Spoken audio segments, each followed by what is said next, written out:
Bem, meninas, vamos lá, continuando a falar de dilatação. Nós falamos sobre dilatação linear, lembra? A dilatação linear é aquela que a gente só considera o comprimento, o L, o quanto ele aumentou. Então, a gente calculava o ΔL. Agora, nós vamos calcular a dilatação superficial, é uma área. Então, eu vou considerar a base e a altura desse objeto. Então, eu vou calcular toda a área. Então, ela ocorre em duas dimensões, superfície representada pela letra S, ou área representada pela letra A, porque superfície e área é a mesma coisa. Nós aqui iremos adotar o AR, tá bom? De área. Só lembrando que em alguns exercícios, a área não vem de maneira pronta. Ela vai ser preciso calcular o valor dessa área.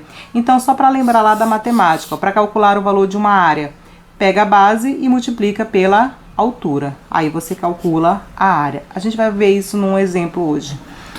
Bem, são exemplos de objetos de duas dimensões, a placa, um disco, a chapa, um retângulo, tá certo? Então, tudo isso é área. Na nossa figura aqui, nós temos então um retângulo, e esse retângulo está numa temperatura inicial, T0, tá certo? T0, temperatura inicial. Bem, então no início ele vai ter um tamanho inicial, que agora a gente vai chamar de A0, a área inicial do objeto. Vou aquecer esse objeto, eu vou aquecer essa placa aqui. Então, ela vai dilatar, tá? Lembrando que quando eu falo que eu aqueci, é porque eu aumentei a temperatura para T, uma temperatura final, ok? Bem, aumentei a temperatura, a placa dilata. Ela aumenta tanto no comprimento quanto na altura. Ela vai aumentar nas duas dimensões, ok? Então, aqui, olha, nós temos tracejado. Essa aqui continua sendo o valor de A0. Porém, a parte que ele cresceu aqui, olha, tanto no comprimento quanto na altura, é o nosso ΔA, a dilatação, tá certo? ΔA é a variação da área, é a dilatação, o que aumentou, tá bom? E aí, a nossa área final é representada, de novo, pela soma do que ele tinha no início, mais a parte que ele dilatou. A pra gente, então, é área final. Vamos mostrar aqui, então, como seria a nossa fórmula. Para calcular a dilatação da área, o ΔA, então nós vamos ter que igual beta, muito parecido com o que a gente fez lá com a dilatação linear.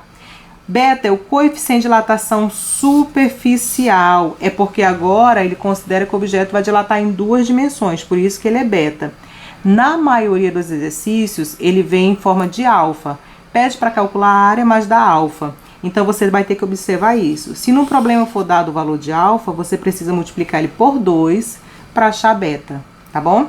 Então, ΔA é igual a beta vezes a área inicial vezes a variação de temperatura, certo? Bem parecida com a anterior. Da mesma maneira, ó, dependendo do material, ele dilata mais, tá certo? Ah, vamos supor, o zinco ele dilata mais do que o ferro. Então, é porque ele tem o alfa maior. Se ele tem o alfa maior, ele tem o beta maior. Então, a nossa variação da área é diretamente proporcional ao material que ele é feito, ok? Ela é diretamente proporcional ao tamanho que ele tem no início, a área inicial, ok? Quanto maior for a área, mais ele vai dilatar. E ela também é diretamente proporcional à variação de temperatura. Quanto maior a temperatura submetida, mais ela dilata, tá? Então, A0 é a área inicial e ΔT é a variação de temperatura. Essa variação nós já vimos que é calculada pela temperatura final menos a inicial. Então, só colocando aqui junto todas as fórmulas, nós temos o seguinte. A dilatação da área é beta, A0, ΔT. Material que ele é feito, tamanho do início e a variação de temperatura, tá? Se no exercício ele não te der o beta, ele te der o alfa, você pega, multiplica o alfa por 2 e encontra o beta, porque beta é 2 vezes o alfa. Aí coloca aqui, tá bom? A variação de temperatura é sempre a temperatura final menos inicial. E a mesma história lá do que a gente fez com o comprimento, né? Se eu quero calcular a área final, eu quero calcular esse tamanho todinho aqui dessa figura, o que que eu somo? O tamanho que ele tinha no início, tá aqui, ó, no meio, mais essa parte que cresceu. Se eu somar os dois, eu acho a área final. Então, matematicamente representando isso, tá aqui, ó. A área final é a soma da área inicial mais a parte que dilatou, mais o ΔA, tá? Dilatação superficial. Agora a gente vai fazer só um caso particular aqui, é quando nós temos uma superfície, ela é oca. Eu tenho uma chapa, e essa chapa ela tem um furo. O que vai acontecer com esse furo quando eu aumentar a temperatura? Porque eu sei que a chapa vai dilatar, né? Tá aqui ela, olha. A minha chapa, ela vai aumentar de tamanho. Disso nós já sabemos, ok? Mas e o buraco? O que vai acontecer com esse buraco? Ele vai aumentar, ele vai diminuir ou ele vai ficar igual? Na verdade, ó, a parte oca, ela se comporta como se fosse constituída do mesmo material. O que iria acontecer se isso aqui não fosse oco? Ia dilatar. Então, a mesma coisa vai acontecer com o buraco, tá? Então, esse buraco, ele vai aumentar de tamanho, tá bom? Tanto a chapa aumenta, quanto o buraco também, tá bom? Não tem jeito. Qualquer buraco mexido, aumenta de tamanho. Brincadeirinha, vamos lá. E para finalizar a dilatação, a gente vai falar do volume. Agora nós vamos calcular a dilatação volumétrica. Então, do objeto aqui, ó, eu vou calcular a base, a altura e a espessura. O objeto agora vai ser calculado em 3D. Dilatação volumétrica, então, ocorre em 3 dimensões. É calculado através do volume. E volume, gente, tá aqui, ó. O volume representado pela letra V. Em alguns casos particulares, também no exercício, não vem o volume de forma direta. Então, para achar o volume, base vezes altura, você acha a área. E se você multiplicar pela espessura do objeto, aqui representado pelo comprimento, ou seja, se são 3 multiplicações, você acha o volume. Base vezes altura vezes a largura, tá certo? Vou fazer isso também no exercício. Bem, são exemplos de volume. Cubo, cilindro, paralelepípedo, tá certo? Peguei aqui, tentei desenhar um cubo, ok? Aqui nós temos um cubo, ou seja, um volume inicial, V0, e aí ele está numa temperatura inicial, T0. Vou aumentar essa temperatura para uma temperatura final, T, ok? Se eu aumento a temperatura do objeto, ele vai dilatar. No caso aqui, não sei se vocês estão entendendo a minha figurinha, mas tentei representar bem bonitinho, viu? O objeto está aqui dentro, ó, o volume inicial, e ele dilatou no comprimento, na altura e na espessura. Ele aumentou, gente, para todos os lados, em 3 dimensões, tá aqui. Essa é a dilatação. ΔV é a variação do volume, certo? E aí, olha, se eu somar o que ele tinha no início com a parte que ele dilatou, ou seja, esse tamanho todo aqui, esse é o nosso volume final. Vamos colocar aqui a fórmula bonitinha para vocês, então. Como é que eu vou calcular quem é ΔV, a minha variação do volume? Bem parecida de novo a fórmula. A fórmula é gama, certo? Volume inicial, variação de temperatura, tá bom? Então, a mesma história, gama ela depende do material que é feito o objeto, tá? Só que está considerando que esse objeto está dilatando em 3 dimensões. Se no exercício, de novo, esse coeficiente for dado através do alfa, gama é 3 vezes o valor de alfa, beleza? Então, vamos lá. A variação do volume é diretamente proporcional ao volume inicial, do mesmo jeitinho. Quanto maior o volume, mais ele dilata. É diretamente proporcional à variação de temperatura. Quanto mais temperatura você der para o objeto, mais quente ele vai ficar, então mais ele vai dilatar, ok? E ele é diretamente proporcional ao material que o objeto é feito, tá certo? Ao nosso gama, no caso.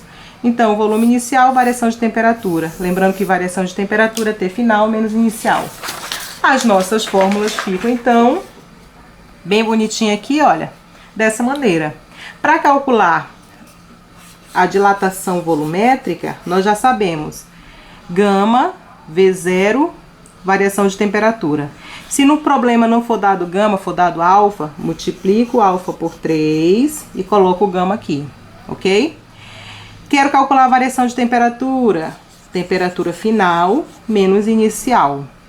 E para calcular agora o nosso volume final, então volta para cá, ó. Se eu quero esse volume todinho aqui, o volume final, o que eu somo? O que ele tinha no início, o volume inicial, mais a parte que aumentou, mais a dilatação. Então, o volume final é a soma do volume inicial mais ΔV. Essa é a nossa dilatação volumétrica. Então, para finalizar o assunto, nós vamos colocar aqui, olha só, as fórmulas bem bonitinho da dilatação, olha. Gente, dilatação linear. Então, ΔL é igual a alfa L0 ΔT, ok? Dilatação superficial, ΔA, é beta A0 ΔT. Dilatação volumétrica, ΔV é igual a gama V0 ΔT. Tá vendo que as fórmulas são muito parecidas, só que leva em consideração uma dimensão, duas dimensões, três dimensões, tá? Linear, área, volume. Para achar o tamanho final, bem, o comprimento final é o comprimento inicial mais a parte que dilatou, mais o ΔL. Para achar a área final, é a área inicial mais a parte que dilatou, o ΔA. Para achar o volume final, então, é o volume inicial mais a parte que dilatou, o ΔV. Só para finalizar, gente, só lembrando o seguinte, a dilatação, ela é trabalhada em metro, centímetro, milímetro, na unidade que vier o exercício. Não precisa estar necessariamente metro. Mas, por exemplo, se a minha unidade aqui é metro, a dilatação, a do comprimento final também é, ok? Área é 2D, então tem que ser alguma coisa metro quadrado, centímetro quadrado, alguma coisa ao quadrado, tá? E volume é 3D. Como a gente não vai trabalhar com milímetro, a gente vai trabalhar só com sólido, então vai ter que ser alguma coisa ao cubo. Centímetro ao cubo, tá certo? Metro ao cubo, alguma coisa ao cubo. Então, linear, quadrático, cúbico, tá bom? Ok, meninos, era isso. Agora nós vamos fazer 3 exercícios para finalizar, tá bom? 3 não, desculpa, 4. Cheiro!